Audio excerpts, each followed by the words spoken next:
Do you ever look at someone and wonder what is going on inside their head?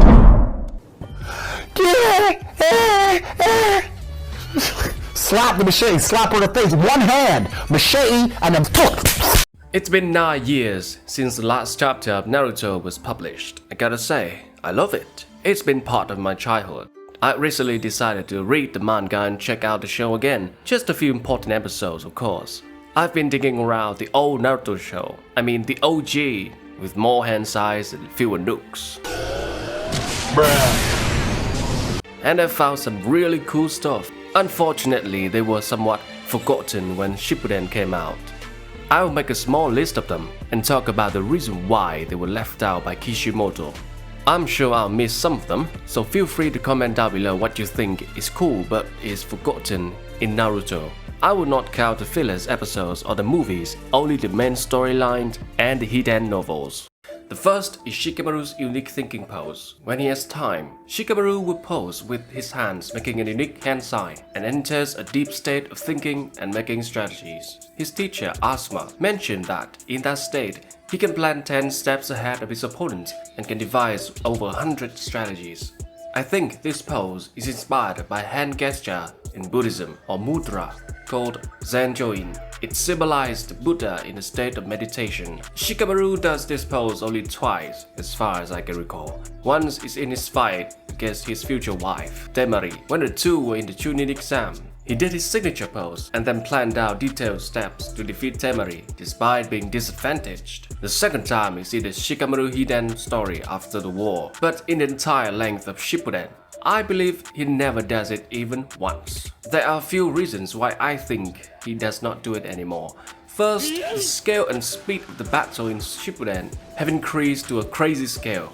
There is less free time to do a thinking pose when a tail beast bomb is flying at you. What am I gonna do?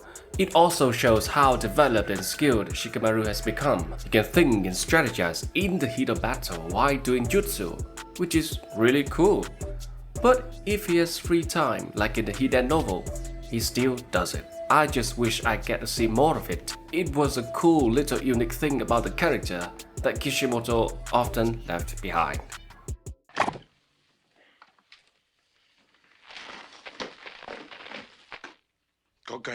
The 3 colored pills are a unique medicine from the Akimichi clan. When consumed, the user can get a tremendous amount of chakra from their own body fat. There are 3 levels, as the name suggests. First is the green spinach pill. Next is a yellow curry pill, and the last is the red chili pill. But these pills also have a drawback. The higher the level of the medicine consumed, the more your body will be poisoned and damaged. Man, I'm dead. If someone used the red chili pill, their death is imminent without advanced medical care. The only time we see someone use this is in the main series, when Joji fights Jirobo, a dangerous member of the South Four. After an intense battle, Joji, who was on the verge of losing, took the last pill, thus giving him incredible power to defeat an enemy with a cursed seal. After that fight, the side effect of the pills make Joji almost die. Lucky for him, Lady Tsunade, with the help of the Nara clan, found a way to heal his body.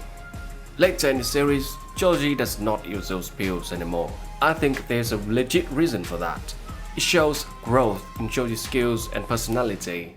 He does not have to rely on the pills anymore. Personally, I would like to see it being used at least one more time, maybe by some other member of the Akimichi clan. It raises the stake of the fight, making it more intense and interesting. But I gotta admit, if you see a last resort skill too often, the impact would not be the same. Of the blade, quicker, more efficient. Now,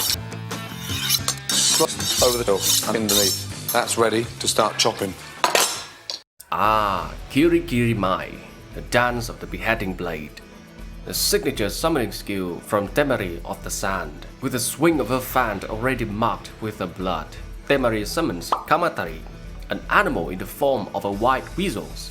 He is loosely based upon a Japanese folk monsters, Kamaitachi, meaning the scythe weasels. But instead of sharp claws, Kamatari uses a large scythe, almost bigger than him, to slice the enemy. Slice and dice, slice and dice. Skills is used only twice in the main story. One was against the Genjutsu specialist Tayuya of the South 4. As you can see in this fight, the skill has incredible range and destructive power. And also her wind technique is a direct counter to Tayuya's South-based Genjutsu. The second time is in the 4th Shinobi War, when she stops Chukaku, the ninja monk, from freeing the 3rd Raikage. There is another time when she uses in the Shikamaru Hiden story. Temari comes to the rescue, yet again, to help her future husband against a mind-controlled Sai. I really wish I got to see more of it, but since she does not have a name like Naruto or Sasuke, she becomes a side character, and her skills are rarely seen as a result. Also, with that range and destructive power, it would end many fights and solve many problems too quickly, and maybe Kishimoto noticed it.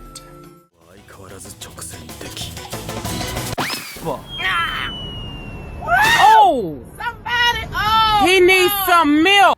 And last but not least, the Drunken Fist, the exclusive skill from Rock Lee. Whenever being intoxicated, he unleashes his funniest yet deadly fighting style. It's quick, fluid, and unpredictable. Combined with Lee's insane taijutsu training, it becomes even more dangerous.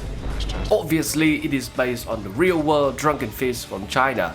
In this state, Lee will have increased speed, power, and agility. Like in his fight against Kimimaru, he has created a serious trouble for the South Ninja. But he also cannot control his own power. Lee will start attacking everyone, friends or foes. Like our guy tells Lady Tsunade how Lee destroyed the whole restaurant when he accidentally got drunk. Even Guy was struggling to restrain him. And there is another weakness. Because Lee gets drunk really easy, he also suffers easily as well. Just a scratch from Kimimaru was enough to wake him up. Lee seems to have no memory of his fights while being drunk, or at least he can't understand his hangover. Maybe because of this, Lee does not want to use this anymore.